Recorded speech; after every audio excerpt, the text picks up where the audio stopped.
Hello everyone, welcome to our channel. இன்னைக்கு நம்ம பார்க்கக்கூடிய டாபிக் என்னன்னா எக்கனாமிக்ஸ். எக்கனாமிக்ஸ்லேருந்து குரூப் 1 ப்ரிலிம்ஸ்க்குன்னு பார்த்தோன்னா ஒரு 4 to 5 கொஷின்ஸ் கேட்கலாம். அதே இது ஏஇன்னு எடுத்துக்கிட்டோன்னா ஒரு 3 to 4 கொஷின்ஸ் கேட்கறதுக்கு சான்ஸ் இருக்கு. இது கொஷின் கவுண்ட் கம்மியாக இருக்குன்றதுக்காகவே நம்ம எக்கனாமிக்ஸ் ஏரியாவில் நம்ம அதிகமாக கான்சென்ட்ரேட் பண்ணுறது இல்லை. அதனாலே அது பலருக்கும் என்னதுன்னா ஒரு ரொம்ப கஷ்டமான ஜோனாகவே போயிடுது. ஆனா இதை படிச்சோம்னா எல்லா கொஸ்டின்ஸுமே ரொம்ப பேசிக் லெவல்ல இருந்து தான் வரும். ஸோ நம்ம படிச்சோம் அப்படின்னா ஈஸியா ஸ்கோர் பண்ணக்கூடிய ஏரியா என்னன்னா எக்கனாமிக்ஸ் தான்.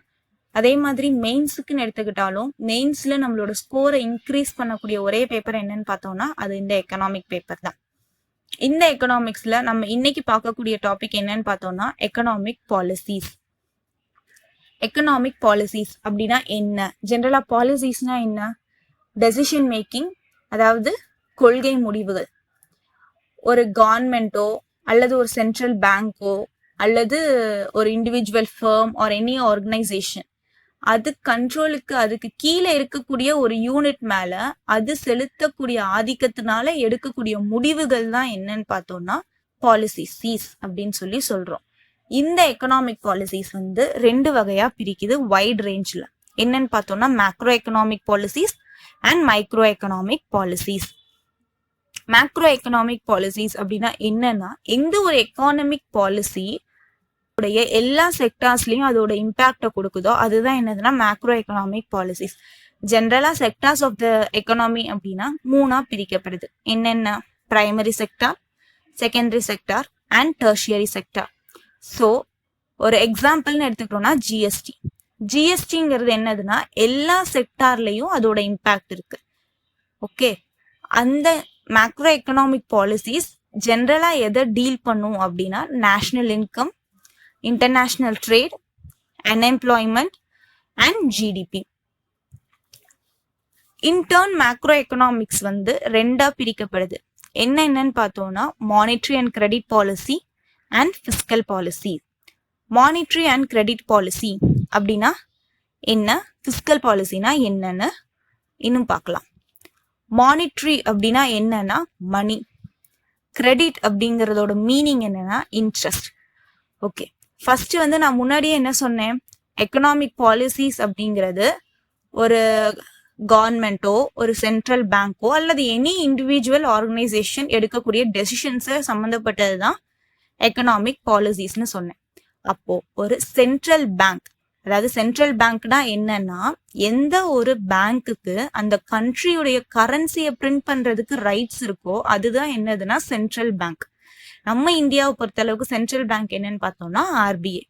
ஸோ ஆர்பிஐயோட வேலை என்னன்னு பார்த்தோம்னா கரன்சியை பிரிண்ட் பண்றது. கரன்சியை பிரிண்ட் பண்றது மட்டும் ஆர்பிஐயோட வேலை கிடையாது. அதுக்கு கீழே இருக்கக்கூடிய பேங்க்ஸை ரெகுலேட் பண்றதும் எதுதான்? அந்த ஆர்பிஐ தான். ஸோ ஆர்பிஐ தான் என்ன சொல்லும், அதுக்கு கீழே இருக்கக்கூடிய மற்ற பேங்க்ஸ் எவ்வளோ லோனுக்கு எவ்வளோ இன்ட்ரெஸ்ட் வாங்கணும், ஃபிக்ஸட் டெபாசிட்ஸ்க்கு எவ்வளோ இன்ட்ரெஸ்ட் டெபாசிட் பண்ணணும், இது எல்லாத்தையும் சொல்றது எதுனா ஆர்பிஐ தான். ஸோ ஆர்பிஐயோட ஃபங்க்ஷன் 2. என்னென்ன? ஒன்று மணியை பிரிண்ட் பண்றது, இன்னொன்று இன்ட்ரெஸ்டை டிசைட் பண்றது. So monetary and credit policy அப்படிங்கிறது எதை பொறுத்து வருதுன்னா ஒரு சென்ட்ரல் பேங்க் எக்கனாமிக் பாலிசிஸ்ல எடுக்கக்கூடியது தான் மானிட்டரி அண்ட் கிரெடிட் பாலிசி. இது ஜென்ரலா எதை டிட்டர்மைன் பண்ணும் அப்படின்னா ஒரு கண்ட்ரியுடைய மணி சப்ளைய இந்த மானிட்டரி அண்ட் கிரெடிட் பாலிசி தான் என்ன பண்ணும்னா டிட்டர்மைன் பண்ணும். ஃபார் எக்ஸாம்பிள் மானிட்டரி பாலிசிஸ் கீழே இன்னும் நிறைய வரும். Repo rate, reverse repo rate அப்படின்னு சொல்லிட்டு நிறைய வரும். அதை இன்டர்ன் நம்ம அப்கமிங் வீடியோஸ்ல பார்க்கலாம். அது ஃபார் எக்ஸாம்பிளுக்கு நான் சொல்றேன், இது எப்படி லிக்விடிட்டியை கண்ட்ரோல் பண்ணும் அப்படின்னா இதுதான் என்ன சொல்லும்னா அதுக்கு கீழே இருக்க பேங்க்கு கிட்ட நீங்க இவ்வளோ ரேட்டுக்கு இன்ட்ரெஸ்ட் ஃபிக்ஸ் பண்ணுங்க அப்படின்னு சொல்லும். ஃபார் எக்ஸாம்பிள் இப்போ இது கொரோனா டைம், எல்லார்கிட்டையுமே பணம் தட்டுப்பாடாதான் இருக்கு. ஸோ இன்கேஸ் ஆர்பிஐ என்ன சொல்லலாம் அப்படின்னா அதுக்கு கண்ட்ரோல்ல இருக்க பேங்க் கிட்ட நீங்க உங்க கஸ்டமர்ஸ்க்கு கொடுக்கக்கூடிய ரேட் ஆஃப் இன்ட்ரெஸ்ட்டை குறைச்சிக்கோங்க அப்படின்னு சொல்லலாம். அப்போ இது ரேட் ஆஃப் இன்ட்ரெஸ்ட் குறைஞ்சிச்சுன்னா என்ன ஆகும், நம்ம அதிகம் லோன் வாங்க ஆரம்பிப்போம், நம்ம கையில பணப்புழக்கம் அதிகமாகும். ஸோ லிக்விடிட்டி ஆஃப் த கண்ட்ரியை டிட்டர்மைன் பண்ணக்கூடிய பாலிசி என்னன்னு பார்த்தோம்னா அது மானிட்டரி அண்ட் கிரெடிட் பாலிசி.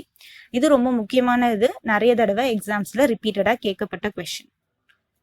அடுத்து பார்க்க போறது என்னன்னு பார்த்தோம்னா ஃபிஸ்கல் பாலிசி. ஃபிஸ்கல் பாலிசி அப்படின்னா என்னன்னா, எப்படி சென்ட்ரல் பேங்க் எடுக்கிறது மானிட்டரி அண்ட் கிரெடிட் பாலிசியோ அதே மாதிரி கவர்மெண்ட் ஆஃப் இந்தியா எடுக்கக்கூடிய பாலிசிஸ் தான் என்னதுன்னா ஃபிஸ்கல் பாலிசி. இந்த ஃபிஸ்கல் பாலிசிஸ்ல எதெல்லாம் வரும் அப்படின்னா, கவர்மெண்டோட ரெவென்யூ, எக்ஸ்பெண்டிச்சர் அண்ட் பாரோயிங்ஸ், இந்த மூணுமே வரும். ஆக்சுவலா நம்ம சொன்னோம் கவர்மெண்ட் ஆஃப் இந்தியா கண்ட்ரோல் பண்றது தான் ஃபிஸ்கல் பாலிசி அப்படின்னு சொல்லிட்டு. ஆனா on behalf of government of India யார் இதை வந்து ஹோல்ட் பண்ணுவாங்க அப்படின்னு பார்த்தோம்னா மினிஸ்ட்ரி ஆஃப் ஃபினான்ஸ். ஏன் ஃபிஸ்கல் பாலிசி வந்து கவர்மெண்ட் ஆஃப் இந்தியா கவர்மெண்ட்டுக்கு கீழே இருக்கு அப்படின்னா, நம்மளோட இந்தியன் கான்ஸ்டிடியூஷன்ல மொத்தம் 2 ஆர்டிகிள்ஸ் இருக்கு, 3 ஆர்டிகிள்ஸ் கிட்ட இருக்கு. என்னன்னு பார்த்தோம்னா, ஃபர்ஸ்ட் இருக்க ஆர்டிகிள் என்னன்னா ஆர்டிகிள் 265. அது என்ன சொல்லும் அப்படின்னா, ஒரு பார்லிமெண்டோட அப்ரூவல் இல்லாம எந்த ஒரு டாக்ஸையும் மக்கள் கிட்ட இருந்து கலெக்ட் பண்ண கூடாதுன்னு சொல்லும். ஏன் அப்படி அப்படின்னா, இப்ப நான் எவ்வளவு டாக்ஸ் கட்டணும்ன்றத நான் தான் முடிவு பண்ணுவேன் அப்படிங்கிறது ஒரு பாயிண்ட் ஆஃப் வியூ. நான் அப்படின்னா ஒவ்வொருத்தரும் தனக்கு தானே முடிவு எடுத்துக்க முடியாது. ஸோ நான் எலெக்ட் பண்ணி என்னோட ரெப்ரசன்டேட்டிவா பார்லிமெண்ட்ல இருக்காங்கல்ல, அவங்க தான் சொல்லணும் நான் எவ்வளோ டாக்ஸ் பே பண்ணணும்ன்றத. அதை வந்து ஒரு இண்டிவிஜுவல் சென்ட்ரல் பேங்க் வந்து டிசைட் பண்ணா நம்மளோட கான்ஸ்டிடியூஷன் ஃபெயில் ஆயிடும். அதுக்காக தான் என்ன பண்றாங்கன்னா, நம்மளோட கான்ஸ்டிடியூஷன் ஆஃப் இந்தியாலேயே மென்ஷன் பண்ணியிருக்காங்க அண்டர் ஆர்டிகிள் 265. அடுத்து இன்னொரு ஆர்டிகிள் என்ன சொல்லுதுன்னா, ஆர்டிகிள் 266 என்ன சொல்லுதுன்னா, கன்சாலிடேட்டட் ஃபண்ட் ஆஃப் இந்தியால இருந்து எந்த ஒரு அமௌண்ட்டும் வித்தவுட் எனி அசென்ட் வெளியே போகாது, வெளியே எடுக்க முடியாது அப்படின்னு சொல்றது. ஒன்னு கன்சாலிடேட்டட் ஃபண்ட் ஆஃப் இந்தியானா, ஃபார் எக்ஸாம்பிள் அம்மா வீட்டுல வச்சிருக்க மணி பர்ஸ் மாதிரி, அதுல இருக்க காசை அம்மா மட்டும்தான் வெளியே எடுத்து கொடுக்க முடியும், யாராலையும் எடுக்க முடியாது. ஸோ இதுதான் என்னதுன்னா நம்ம ஃபிஸ்கல் பாலிசி ரிலேட்டடா நம்ம கான்ஸ்டிடியூஷன்ல இருக்கக்கூடிய ஆர்டிகிள்ஸ். அதுக்கப்புறம் ஆர்டிகிள் 112. இந்த ஆர்டிகிள் என்ன சொல்லுதுன்னா, ஒவ்வொரு வருஷமும் annual financial statement, that is budget தாக்கல் பண்றாங்கல்ல, அது எதுக்கு கீழே வரும்னு பார்த்தோம்னா இந்த ஆர்டிகிள் 112 கீழே தான் வரும். ஸோ இந்த ஃபிஸ்கல் பாலிசி ரிலேட்டடா நம்ம கான்ஸ்டிடியூஷன்ல இருக்கக்கூடிய இந்த 3 ஆர்டிகிளுமே ரொம்பவே இம்பார்ட்டன்ட். ஆர்டிகிள் 265, 266 அண்ட் 112 ரிப்பீட்டடா கொஸ்டின்ஸ்ல கேட்கக்கூடிய. அப்புறம் என்ன இருக்குன்னு பார்த்தோம்னா மைக்ரோ எக்கனாமிக் பாலிசிஸ். முதல்ல என்ன சொன்னோம், எக்கனாமிக் பாலிசிஸ் அப்படின்னா சென்ட்ரல் பேங்கோ இல்ல கவர்மெண்டோ அல்லது எனி இண்டிவிஜுவல் ஆர்கனைசேஷன் சொல்லிட்டோம். So central bank and government இது ரெண்டும் வர்றது எதுக்கு கீழே வந்துருது, மேக்ரோ எக்கனாமிக் பாலிசிஸ் கீழே வந்துருது. இண்டிவிஜுவல் எடுக்கக்கூடிய டெசிஷன் அது எதுக்கு கீழே வருதுன்னு பார்த்தோம்னா மைக்ரோ எக்கனாமிக் பாலிசிஸ் கீழே வருது.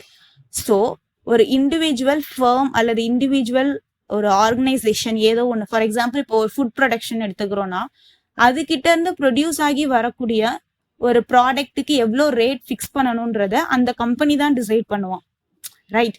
அந்த மாதிரி எக்கனாமிக் பாலிசிஸ் எல்லாம் எதுல வரும்னா மைக்ரோ எக்கனாமிக் பாலிசிஸ்.